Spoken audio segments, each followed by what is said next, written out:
Hello everyone. So welcome to the second lecture of AEE preparation series. Last lecture में हमने कुछ questions लिए थे और उन क्वेश्चंस को और इलेबोरेट करके उनसे आने वाले जितने तरह के प्रॉब्लम्स होते हैं उन सबको हमने पढ़ा था। आज हम लोग उसी ट्रेंड को और आगे लेके चलते हैं। आज का जो पहला टॉपिक है वो है refrigerant used in air conditioners. तो आपको पता है कि रेलवे में रेफ्रिजरेंट्स एसी एक बहुत बड़ा सिस्टम है ना, एयर कंडीशनिंग जो गाड़ी में यूज होता है। तो आपको एयर कंडीशनिंग के बारे में नॉलेज होना चाहिए।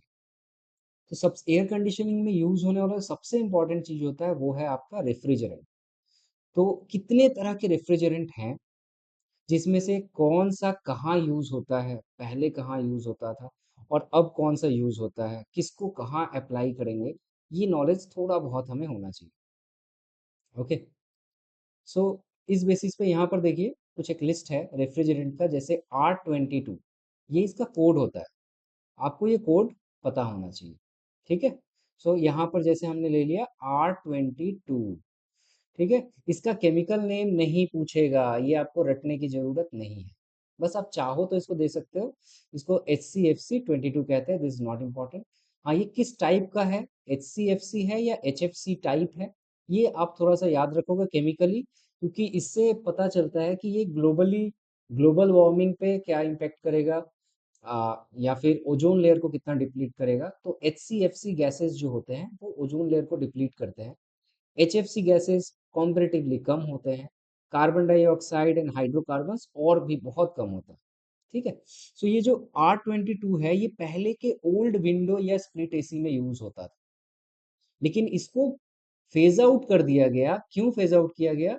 क्योंकि ये ओजोन लेयर को डिप्लीट करता है। ठीक है, इसीलिए इसको फेज आउट कर दिया गया है। आज जो सबसे ज्यादा यूज होता है, अगर आप लोगों ने अपने घरों पर देखा होगा एयर कंडीशनिंग के ऊपर, तो R32 लिखा रहता है। ठीक है। ठीक है। इस ये जो है ये new inverter split type ACs में यूज होता है और बहुत ज्यादा पॉपुलर है इंडिया। तो सबसे ज्यादा कॉमन तो ये है। इसके अलावा दो तीन और हैं, यहाँ पे मैंने बहुत सारे लिख दिए, आप चाहो तो इसको देख सकते हो।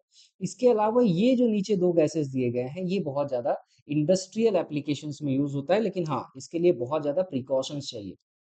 वैसे स्पेशलाइज इंस्ट्रूमेंट चाहिए, क्योंकि यहाँ पर देखिए कार्बन डाइऑक्साइड डायरेक्टली यूज हो रहा है या फिर अमोनिया यूज होता है। तो ये काफी इको फ्रेंडली है। अमोनिया है तो ये थोड़ा सा टॉक्सिक होता है, लेकिन इसके लिए स्पेशलाइज्ड इक्विपमेंट्स अगर चाहिए तो ये जो है ना ये हाई लेवल पे बड़े बड़े इंडस्ट्रियल एप्लीकेशंस में यूज होता है। तो रेलवे पॉइंट ऑफ व्यू से आपको इन चारों के बारे में जानना है। ओके। चलिए हम लोग थोड़ा और डिटेल में चले जाते हैं। जो हमने वहां पढ़ा यहाँ पर उसको मैंने एक लिस्ट आउट कर दिया है, इसका आप स्क्रीनशॉट ले सकते हैं कि कहाँ पर कौन सा रेफ्रिजरेटर यूज होता है। ओके। इनका एक कंपैरिजन टेबल भी यहाँ बनाया गया है कि ओजोन लेयर डिप्लीशन में कौन कौन सा इफेक्ट करता है। जैसे मैंने पहले ही कहा आपको, R22 गैस जो है ये ओजोन लेयर को डिप्लीट करता था, इसीलिए इसे फेज आउट कर दिया गया है। अब ये यूज नहीं होता है। सबसे ज्यादा यूज होता है R32 इंडिया में। ठीक है, डोमेस्टिक पर्पस पे। रीजन ये है कि ये ओजोन लेयर को डिप्लीट नहीं करता है, ग्लोबल वार्मिंग भी लो है और फ्लेमेबल माइल्डली है। तो सेफ्टी इंडेक्स के तौर पे ये कहीं ना कहीं यूज हो जाता है। लेकिन इंडस्ट्रियल एप्लीकेशन में carbon dioxide means R744 and ammonia R717 ये ज़्यादा यूज होता है। इनका रीज़न आप यहाँ पर देख ही सकते हो, ग्लोबल वार्मिंग इंडेक्स बहुत कम है। हाँ, ये अमोनिया के लिए स्पेशलाइज्ड इक्विपमेंट चाहिए होता है, जो मैंने यहाँ पर लिख भी दिया है। स्पेशलाइज्ड इक्विपमेंट्स यूज करना पड़ेगा because they have use high pressure and flammability. I hope you understand this. Okay. Next एक क्वेश्चन बहुत बहुत कॉमन है जो आप इंटरव्यू में भी फेस करोगे, एग्जाम में भी आता है, कि what do you mean by 1 ton of AC. जैसे हम बोलते हैं ना 1 टन एसी, इसका क्या मतलब है? इसका वेट 1 टन है?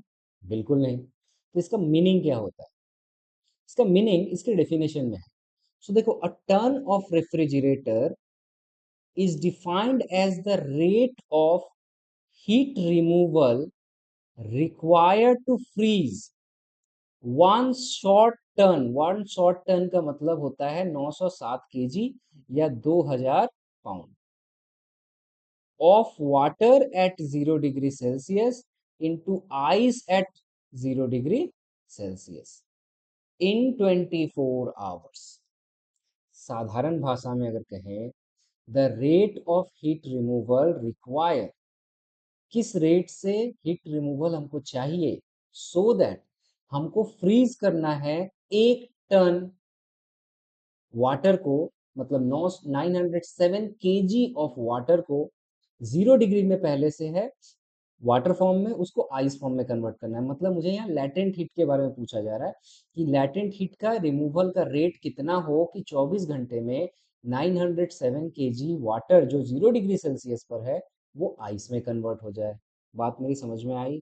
मान लो यहाँ पे ये 0 डिग्री सेल्सियस पे वाटर है, इसका वेट कितना है, ये है 2000 LB और 907 केजी। इसमें से हमको हीट रिमूव करना है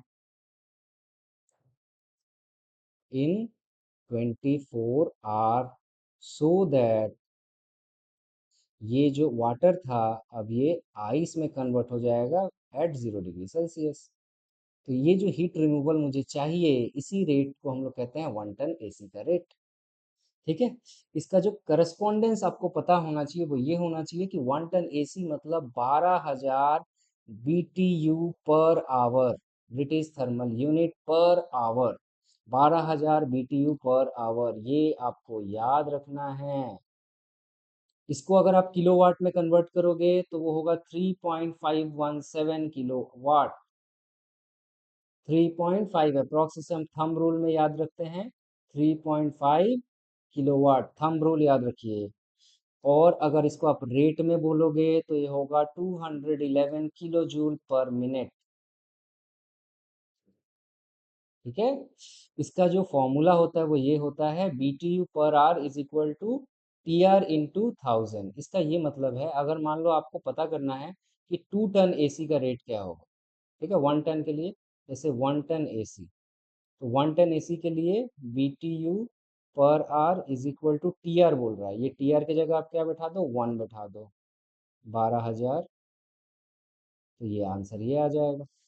अगर आपको 2 टन AC के लिए निकालना है तो कितना थर्मल यूनिट लगेगा, आप ऐसे ही बोल सकते हो, तो ये 2 इंटू 12,000 हो जाएगा, 24,000 हो जाएगा। ठीक है, तो इस तरीके से आपके घर में 1.5 टन लगेगा या 2 टन लगेगा, इसका कितना BTU पर आवर रिक्वायर्ड है उस बेसिस पे कैलकुलेशन है। आई होप ये जो एक बहुत बड़ा क्वेश्चन सबके दिमाग में रहता है कि 1 ton AC, 2 ton AC, 1.5 ton AC क्या होता है, आई होप ये क्लियर हुआ होगा। Okay, so the next topic is type of motors and their application. Railway भाई साहब मोटर्स पे ही तो चल रहा है, तो आपको मोटर्स के बारे में पता होना चाहिए और उनके एप्लीकेशंस के बारे में पता होना चाहिए। सबसे पहले एक बार हम लोग ने लिस्ट किया है, इसको जो लिस्ट देख लीजिए कितने तरह के मोटर्स होते हैं, क्योंकि इसमें से कुछ ही हैं जो हम बार बार यूज करेंगे। सबसे पहला होता है शेडेड पोल मोटर्स। ठीक है, मैं इसका नेक्स्ट लेक्चर में, आप अगर कहोगे तो मैं इसका पिक्चर्स के साथ एक्सप्लेनेशन ला दूंगा।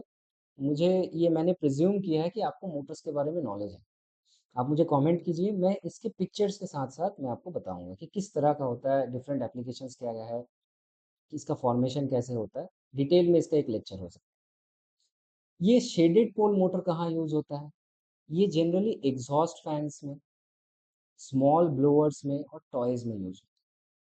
इसके बाद आता है PSC, permanent split capacitor motor. Permanent split capacitor Motors जो होते हैं ये generally air cooler, ceiling fan, AC blowers में यूज होता है।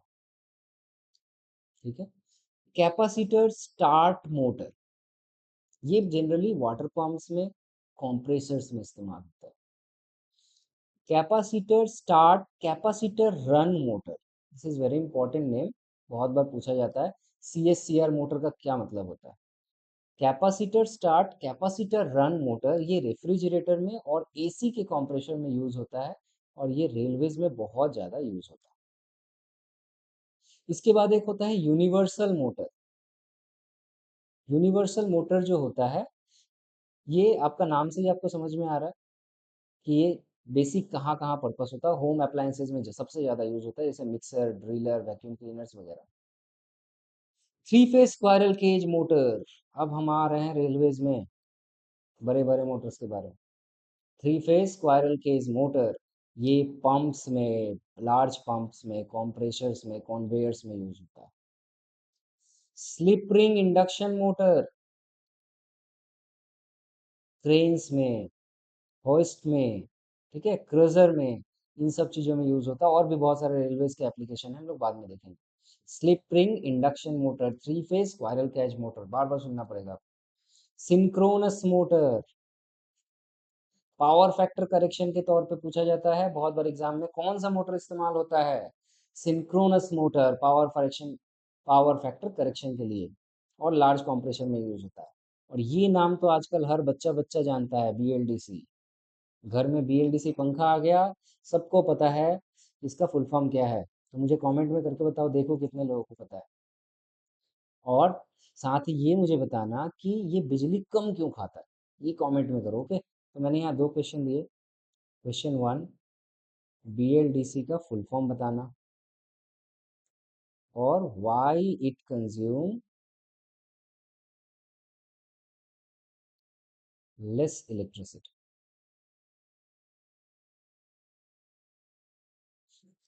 ओके, चलो। सो इसका एक स्क्रीनशॉट ले लो।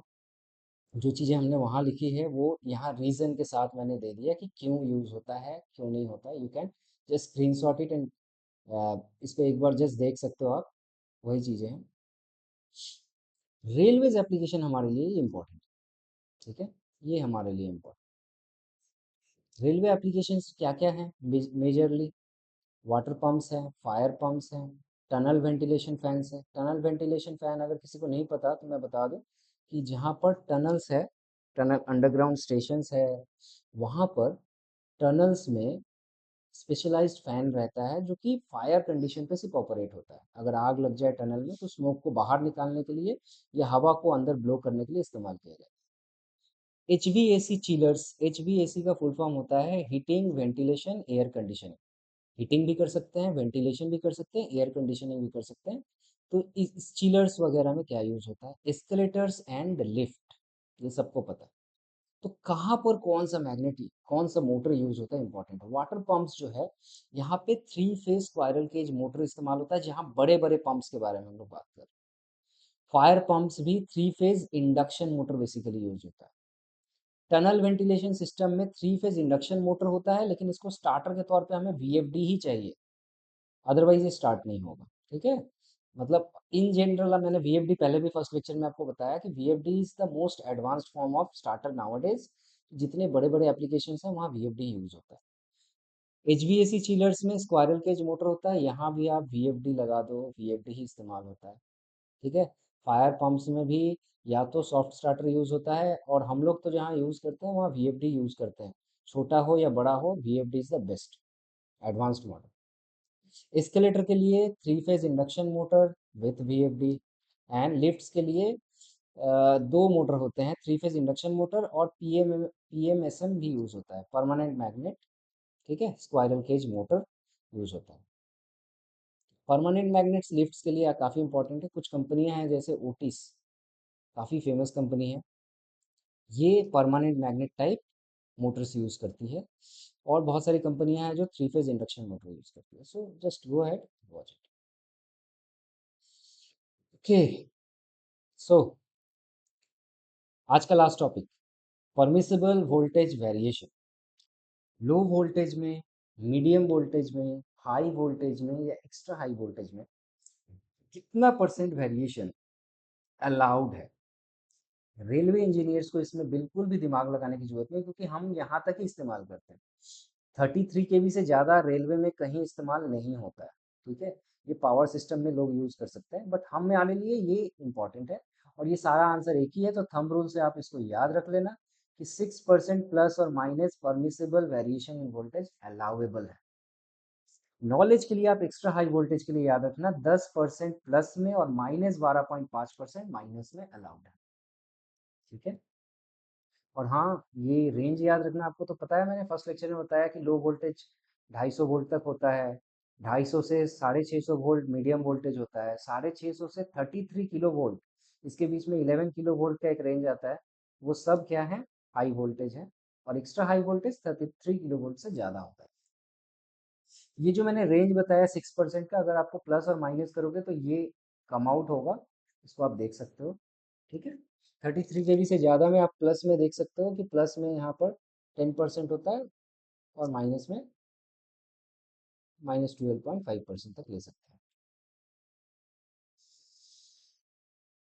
सो ये टॉपिक, ये इसको ले लें कवर करने के बाद। इसके बाद आपका type of overhead conductors next class करेंगे। आज हम लोग बस ये लास्ट एक स्लाइड लेते हैं कि frequently asked one liner question क्या क्या मिलते हैं पावर सिस्टम से रिलेटेड। देख यहाँ पहला क्वेश्चन है, सीटी सेकेंडरी शुड बी, ऐसे डायरेक्टली क्वेश्चन पूछते हैं वन लाइनर। सीटी सेकेंडरी शुड बी, सीटी का सेकेंडरी साइड क्या होना चाहिए, ओपन सर्किटेड या शॉर्ट सर्किटेड। तो करंट ट्रांसफार्मर जिनको पता है करंट ट्रांसफार्मर का एप्लीकेशन वो कहाँ लगा रहता है, उनको ये पक्का पता है कि इसका सेकेंडरी साइड ओपन होना चाहिए, शॉर्ट नहीं होना चाहिए। और पीटी पोटेंशियल ट्रांसफार्मर जो है, वो सेकेंडरी साइड जो है नेवर बी ओपन सर्किटेड, यहाँ नेवर बी ओपन सर्किटेड हो रहा है। सीटी का ओपन सर्किटेड नहीं होना चाहिए, ठीक है। और पीटी का शॉर्ट सर्किटेड नहीं होना चाहिए। ये दोनों ही फॉल्ट कंडीशंस आते हैं। रिले का फॉल्ट कंडीशन आप देखोगे तो वहां पर ये कंडीशन है, सीटी secondary should never be open circuited, PT secondary should never be short circuited. Current transformer बड़े बड़े ट्रांस इसमें आपका हाई करंट वोल्टेज ट्रांसफार्मर या केबल्स जो होते हैं वहां पर हमें करंट मापने के लिए, और पोटेंशियल ट्रांसफार्मर वोल्टेज मापने के लिए इस्तेमाल होता है। ठीक है। Isolator should never be operated under what condition, isolator को अंडर लोड कंडीशन में इस्तेमाल नहीं करना है। Megger should never be used in on, megger को किस चीज पर यूज नहीं करना है, लाइव सर्किट या इलेक्ट्रॉनिक इक्विपमेंट अगर हो उसमें इस्तेमाल नहीं करना है, क्योंकि ये वोल्टेज फीड करता है, खराब हो जाएगा। कैपेसिटर शुड बी, कैपेसिटर को टच करने से पहले आपको क्या करना पड़ेगा, उसको शॉर्ट सर्किट करके डिस्चार्ज कर लीजिए, वरना आपको शॉक लग जाएगा। छठा क्वेश्चन, जनरेटर सिंक्रोनाइजेशन रिक्वायर्स, क्या रिक्वायर होता है सिंक्रोनाइज करने के लिए, क्या चाहिए हमें, voltage, frequency, phase sequence and phase angle match. ये इतने सारे चीजें सिंक्रोनाइज के लिए जरूरत होती है। Voltage synchronization, frequency synchronization, phase synchronization and phase angle synchronization. 7, phase wire should never be replaced with, fuse wire को जनरली आप घर पे क्या करते हो, फ्यूज अगर कट गया, पहले के जमाने में लोग करते थे, कॉपर का एक सिंगल स्ट्रैंड तार निकालते थे और उसको उसमें कस देते थे। Copper is a good conductor यार, इसको इस्तेमाल हम लोग एज ए इंजीनियर तो नहीं कर सकते, इसके लिए अलग से वायर्स आते हैं। Motor suffers due to loss of one phase, अगर एक फेज में लॉस हुआ तो मोटर सफर कर रहा है, तो ये किस तरह का फॉल्ट कहलाएगा, इसको हम लोग कहते हैं सिंगल फेजिंग फॉल्ट। ओके, तो आज यहीं पर रहने देते हैं। ओके, आपके जो क्वेश्चंस हैं, जो सजेशंस हैं, वो प्लीज़ आप मुझे भेजिए, मुझे बिल्कुल अच्छा लगेगा। ठीक है, थैंक यू वेरी मच।